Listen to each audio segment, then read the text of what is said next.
উনি কি সুন্দরভাবে দুর্নীতিকে যে রিসার্চের মাধ্যমে যে একটা নেক্সট লেভেলে পৌঁছে দিয়েছে। উনি একাধারে গায়িকা, নৃত্যশিল্পী, চিত্রশিল্পী, লয়ার, ডাক্তার, মানে কোনো ফিল্ড বাকি নেই। তো অক্সফোর্ডের রিসার্চের বিষয় হয়তো এই পশ্চিমবঙ্গের মাননীয়া হয়ে যাবে। কচিকাচাদের ব্রেন ওয়াশ করে ওই জামাত থেকে কি করে জঙ্গি তৈরি করতে হয়, এত ভালো টেকনিক বোধহয় আইএসআই ক্যাম্পেও বোধহয় এত ভালো ট্রেনিং দেওয়া হয় না।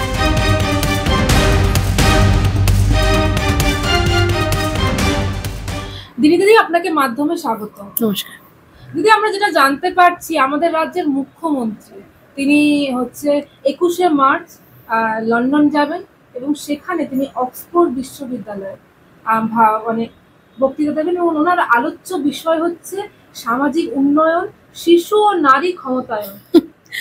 আচ্ছা, কে ডাকে ওনাকে? মানে আমরা কিন্তু অফিসিয়াল তো একটা কোনো সাইট থেকে দেয় যে এনাকে ডাকা হয়েছে, এরকম তো কিছু প্রকাশ পায় না। তো ওনাকে কে ডাকে বুঝি না। আর আমাদের ছোট মাথায়, ছোট অল্প স্বল্প বিদ্যায় আমরা জানি অক্সফোর্ড ইউনিভার্সিটি মানে গ্লোবালি ওয়ার্ল্ড ক্লাস রিসার্চ আর এডুকেশন ওয়ার্ল্ড ওয়াইড প্রোভাইড করে। তো ওনাকে কোন রিসার্চটা করার জন্য ওনাকে ডাকা হচ্ছে, উনি কি বিষয়ে ওখানে গিয়ে বক্তৃতাটা দেবেন, যে কত সুন্দরভাবে এই পশ্চিমবঙ্গে উনি কি সুন্দরভাবে দুর্নীতিকে যে রিসার্চের মাধ্যমে যে একটা নেক্সট লেভেলে পৌঁছে দিয়েছে। আমার মনে হয় এই সাবজেক্টের ওপর ওনার ওখানে বলা উচিত। কারণ দুর্নীতি যেরকম একটা আকার বা একটা রূপ বা একটা শিল্পর পর্যায়ে পশ্চিমবঙ্গে মান পেয়েছে, সেইটা সারা ভারতবর্ষে কেন দেশব্যাপী কোথাও সেই মান মর্যাদাটা পায়নি। সেই জন্য বলবো ওই অক্সফোর্ড ইউনিভার্সিটিতে গিয়ে উনি দুর্নীতির ওপর স্পেশালি, কারণ এইটাতে ওনার প্রত্যেকটা ছোট বড় নেতারা পিএইচডি কেন, মানে পিএইচডি থেকেও যদি বড় কিছু থাকে, আমাদের তো অল্প বিদ্যা, মানে সেই লেভেলের তারা সেই দক্ষতা অর্জন করেছে, সেই লেভেলের তারা সক্ষম হয়েছে দুর্নীতিকে সেই জায়গায় নিয়ে যাওয়ার জন্য, সেই লেভেলে নিয়ে যাওয়ার জন্য। তো সেই জন্য বলবো যে উনি এই রিসার্চের পেপারটা যেন এই দুর্নীতির ওপরই উনি এই রিসার্চটা করে উনি যেন এই রিসার্চের পেপারটা ওখানে জমা দেন। আর তারপরেও সেকেন্ড সাবজেক্ট বলবো, উনি যে বিষয়টার ওপর তুমি বললে যে নারী, শিশু আর নারীর ক্ষমতায়ন আর সামাজিক উন্নয়ন তো দূরের পরের কথা। যে রাজ্যে এখনো অভয়া আমার তোমার বোনের বিচার অধরা, সেই রাজ্য থেকে উনি বড় মুখ করে উনি আবার যাচ্ছেন ওখানে বক্তৃতা দিতে। আর শুধু তো অভয়া না, অভয়ার পর থেকে মাটিগাড়া থেকে শুরু করে নিয়ে জয়নগর অবধি অভয়ার পরও যে ভয়ঙ্কর নৃশংস ঘটনাগুলো আমরা একের পর এক দেখলাম নন স্টপ, না থেমে। এরকম না যে আমার বোন চলে গেছে বলে যে হ্যাঁ আগত 6 মাসে কোনো কিছু হয়নি, সেটারও দোহাই অন্তত সে দিতে পারতো তিনি, যে আগত দিনে তো আর কিছু হয়নি, কি কোনো ব্যাপারই না। মানে অভয়াকে হারিয়ে তারপরেও যে আমরা কত তিলোত্তমাকে হারালাম, সন্তান তুল্য কত, মানে আমাদের কন্যা হারিয়ে আমরা মানে কন্যা বিয়োগে আমরা বিভোর হয়ে আছি, উনি সেগুলো জানেন না। আসলে ওনাকে জিজ্ঞেস করতে গেলে উনি বলবেন যে কেন, ওগুলোকে তো ধরেছি আমরা, ওগুলোকে তো ফাঁসি চড়িয়েছি। আরে ওগুলোকে ফাঁসি চড়াবে না কেন? ওগুলোর সাথে তো চুনোপুটি জড়িয়ে, ওইগুলোর ঘটনার সাথে তো আর কোনো ওনারই নেতা মন্ত্রীর ছেলে বা সোকল্ড কোনো আত্মীয় স্বজন জড়িয়ে না, ভাসুরপো বা ঠাকুরপো এগুলো তো জড়িয়ে নেই। তো সেই জন্য ওগুলোকে খপাত করে ধরে সেটাকে সঙ্গে সঙ্গে, আর ওনার তো উদ্দেশ্যই থাকে যে কোনো কিছুকে সঠিক বিচার না করে ফাঁসিতে ঝুলিয়ে দাও, যত তাড়াতাড়ি সম্ভব তার মুখটা বন্ধ করো। যেইভাবে দেখছি যে সঞ্জয়ের পেছনে লেগে তার মুখটা বন্ধ করার জন্য তিনি সোচ্চার হলেন। ওরে বাবা, সঞ্জয়কে ফাঁসি দিতেই হবে, ওর মুখ বন্ধ করতেই হবে, কারণ ও বলে দিচ্ছে, ও বড় বড় ওনার নেতাদের নাম, ওনার আত্মীয় স্বজনের নাম, প্রভাবশালীদের নাম বলে দিচ্ছে, আগে ওর মুখটা বন্ধ করো। তো অনেক নাটক, অনেক যাত্রাপালা দেখলাম, পশ্চিমবঙ্গ দেখে নিল। এই যাত্রাপালাটা জানি না অক্সফোর্ডের লোকজন, ইউনাইটেড কিংডমের লোকজন জানে কিনা।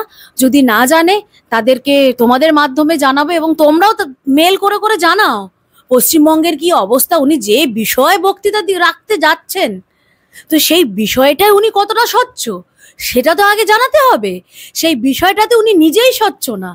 আজকে আমরা সরস্বতী পূজার ঘটনাও যদি তুলি, আমি সব রাজনীতি ছেড়ে দিলাম, কিন্তু আমার যেখানে মহিলা মুখ্যমন্ত্রী যে রাজ্যে, সেই রাজ্যে কি করে একটা ছেলের সাহস হয়, ঠিক আছে ডের সাথে মর্নিং এর ঝামেলা, মর্নিং এর সাথে ইভিনিং এর ঝামেলা, সেইগুলো হতেই পারে, সেগুলো সব স্কুল কলেজে হতেই পারে, সেটা কিন্তু একটা হেলদিয়ার একটা স্পোর্টিং ঝামেলা হতে পারে। আমরা নিজেরাও তো স্কুল কলেজে পড়ে এসেছি, আমাদের সময় কিন্তু ব্যাপারগুলো ভীষণ মিষ্টি ছিল। একটা কি না সাজানো নিয়ে কম্পিটিশন হচ্ছে, ওরা ভালো সাজাচ্ছে, ওদের থেকে আমাদের ভালো সাজাতে হবে, আমাদের মধ্যে এই নোংরামও ছিল না। বা আমাদের মর্নিং ডের দাদারা এসে বলতো না আরজি কর করে দেবো, রেপ করে দেবো, আমাদের কোনোদিন এগুলো শুনতে হয়নি। দিদি, অক্সফোর্ড বিশ্ববিদ্যালয়ের মুখ্যমন্ত্রী কেবলমাত্র মুখ্যমন্ত্রী কিংবা রাজনীতিবিদ হিসেবে না, লেখিকা পরিচয় হয়ে যাচ্ছে। শুধু লেখিকা পরিচয় যাচ্ছে, অক্সফোর্ড জানে না ওনার অনেকগুলো পরিচয় আছে। উনি উনি উনি পিএইচডি ধারক, উনি এমবিবিএস, উনি লুকিয়ে লুকিয়ে ওকালতিও করেছেন, উনি এম.এ. হুসেনের থেকে বড় চিত্রশিল্পী, এগুলো ওনার জানা নেই ওনাদের। এক্ষুনি তোমরা মেল করো অক্সফোর্ডকে। আমি তো তোমাদের মাধ্যমে সবাইকে বলবো যে আপনারা দয়া করে অক্সফোর্ডকে মেল করে জানান, ওনাকে শুধু লেখিকা হিসেবে না, উনি একাধারে গায়িকা, নৃত্যশিল্পী, চিত্রশিল্পী, লয়ার, ডাক্তার, মানে কোনো ফিল্ড বাকি নেই যে উনি লুকিয়ে লুকিয়ে কোনো কিছু করেননি। আমরা প্রকাশ্যে করেননি, কারণ এত প্রতিভা ভগবান ওনাকে দিয়ে পাঠিয়েছে, সেটার বিস্ফোরণ উনি জনসমক্ষে এই সমাজে উনি ঘটাতে চান না। কারণ উনি চায় সবার মধ্যে, উনি যদি একাই সব কিছু করেন তাহলে সবাই বেকার হয়ে যাবে। সব মানুষ, সবাই মধ্যে তো একটু কাজের বিস্তার করতে হবে, কাজ দিয়ে সবাইকে বিজি রাখতে হবে, ওই জন্য উনি সব ব্যাপারটাই লুকিয়ে করেছেন, কোনো ব্যাপারটা উনি প্রকাশ্যে করেননি। তো সেই জন্য বলবো যে ওনাদের যেটা ভুল ধারণা যে উনি এত বড় লেখিকাকে ওনারা পশ্চিমবঙ্গ থেকে ইম্পোর্ট করে নিয়ে যাচ্ছে, না, শুধু উনি একাধারে লেখিকা না, ওনার বাদ বাকি গুণগুলোকেও আমাদের দায়িত্ব কর্তব্যের মধ্যে পড়ে যে উনি লুকিয়ে লুকিয়ে যেগুলো করেছেন সেগুলো ওনাদের মাধ্যমে আর তোমাদের মাধ্যমে বলো। তোমরাও অক্সফোর্ডকে মেল করো। অক্সফোর্ড অনেক কম জানে, অক্সফোর্ড কিচ্ছু জানে না। এই যে অক্সফোর্ডে গিয়ে উনি এই পাটা দেবেন, অক্সফোর্ড ধন্য হয়ে যাবে। অক্সফোর্ড তারপর উনি যাবার পর চিন্তা ভাবনা করবেন যে এই যে মহিষী এলেন, এনাকে নিয়ে তো একটা পুরো রিসার্চ করা যায়। তারপর দেখবে অক্সফোর্ডের রিসার্চের বিষয় হয়তো এই পশ্চিমবঙ্গের মাননীয়া হয়ে যাবে। দিদি, যেটা আমরা জানতে পারছি, নবান্নর একটি সূত্র থেকে খবর বলা যাচ্ছে, যে খবর যেটা জানতে পারছি আমরা, যে মুখ্যমন্ত্রী রাজ্যের বর্তমান শিল্পনীতি এবং শিল্প পরিবেশের কথা তুলে ধরবেন, এবং এই সফরের অন্যতম প্রধান লক্ষ্য হলো পশ্চিমবঙ্গে বিনিয়োগ আনা। পশ্চিমবঙ্গে বিনিয়োগটা তো আমাদের কাছে সোনার পাথর বাটির মতো, আমরা সোনার পাথর বাটি এতদিন দেখে দেখে অভ্যস্ত।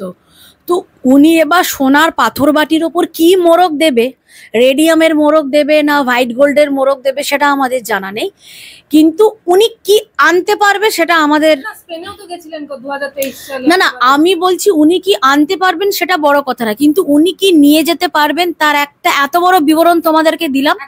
আমি ওই জন্য বলছি উনি আগে নিয়ে যাক। আরে আগে কিছু দিলে তবে না পাবে, উনি আগে এই টেকনিকটা ওদেরকে দিক, যেটা নিয়ে আগে অক্সফোর্ড ইউনিভার্সিটি যেটার উপর গবেষণা করবে, রিসার্চ করবে, তারপর দেখবে ওখানেও অনুপ্রেরণা সব অনুপ্রাণিত হয়ে তারপর ওনাকে ডাইরেক্ট ফোন করছে যে আপনি কোথায় আসুন। মানে মানুষ পাগল হয়ে মাথার চুল ছিঁড়বে, ওনাকে হন্যে হয়ে খুঁজবে যে এরকম একটা লেডি ইউনাইটেড কিংডমে কেন নেই, কেন পশ্চিমবঙ্গে পড়ে আছে। উনি কলকাতাকে লন্ডন বানাতে পারেনি আমরা জানি, কিন্তু ইটালি তো বানিয়েছে। সবসময় তোমরা অপপ্রচার করো না। পিসে মশাই যখন হেলানো মিনার পিসাতে আছে, তো আমাদের এখানেও পিসি হেলানো বাড়ি দেখিয়ে দিয়েছে। অতএব উনি সবেতে মহিষী, উনি পারে না এমন কোনো জিনিস নেই। সব কিছু এখন অতীত। আমাদের পশ্চিমবঙ্গের মাননীয়া পারে না কি করে, মানে জঙ্গি জামাত মাদ্রাসা থেকে ট্রেনিং নিয়ে কি করে ছোট ছোট কচিকাচাদের ব্রেন ওয়াশ করে ওই জামাত থেকে কি করে জঙ্গি তৈরি করতে হয়, এত ভালো টেকনিক বোধহয় আইএসআই ক্যাম্পেও বোধহয় এত ভালো ট্রেনিং দেওয়া হয় না, যা ট্রেনিংগুলো এখানে পাওয়া যাচ্ছে পশ্চিমবঙ্গে, উন্নত মানের ইনফ্রাস্ট্রাকচার সবকিছু দিয়ে। এর আগে আমরা দেখেছি 2023 সালে স্পেনে যেতে, একবারে ওখানে গিয়ে শিল্পের কথা উনি অ্যানাউন্স করেছিলেন, একবারে সঙ্গে অনেক। স্পেন থেকে কি এসেছিল? ওই সৌরভ গাঙ্গুলি। উনি না না, এসেছিলটা কি? যেতে তো অনেক অনেক কিছুই দেখি, উনি উড়ে উড়ে যাচ্ছেন, ওনার সাথেও সব বড় বড় শিল্পপতিরা যাচ্ছে, হঠাৎ হঠাৎ করে কোনোদিন দেখছি অভিনেতা শিল্পপতি হয়ে যাচ্ছে, খেলোয়াড়রা শিল্পপতি হচ্ছে। অবশ্যই মানুষের ইয়ে থাকতেই পারে, তারা নিজেদেরকে আস্তে আস্তে আপগ্রেড করে সেই জায়গায় যাচ্ছে, খুব ভালো কথা। আমি বলছি সবই তো হচ্ছে, আসছেটা কি? মানে আদৌ কি কোনো লাভ হবে? না আসছেটা কি? আমরা চোখে, আমরা এই জীবনে তো দেখে যেতে চাই, জীবনটা তো আমরা ধন্য আর সার্থক করে যেতে চাই, যে মরার আগে আমরা এটা অন্তত দেখে গেলাম। যেমন আমরা লন্ডন হতে দেখলাম না, কিন্তু ইতালি হতে আমরা দেখলাম, সেরকম তো আমরা জীবনটা ধন্য করতে চাই দেখে। তো এবারও আমরা আশা নিয়ে বলছি যে উনি যদি কিছু নাও আনতে পারে, অন্তত নিয়েটা যাক, চপ শিল্পের প্রচারটা উনি ওখানে গিয়ে করুক। আমার বিশ্বাস যে ওখানকার বড় বড় স্ট্যাটিস্টিকরা, ওরা এরপর মাথার চুল ছিঁড়বে যে আপনি এতদিন কেন আসেননি আমাদের ইউনাইটেড কিংডমে। আমি এটা হলপ করে বলতে পারি।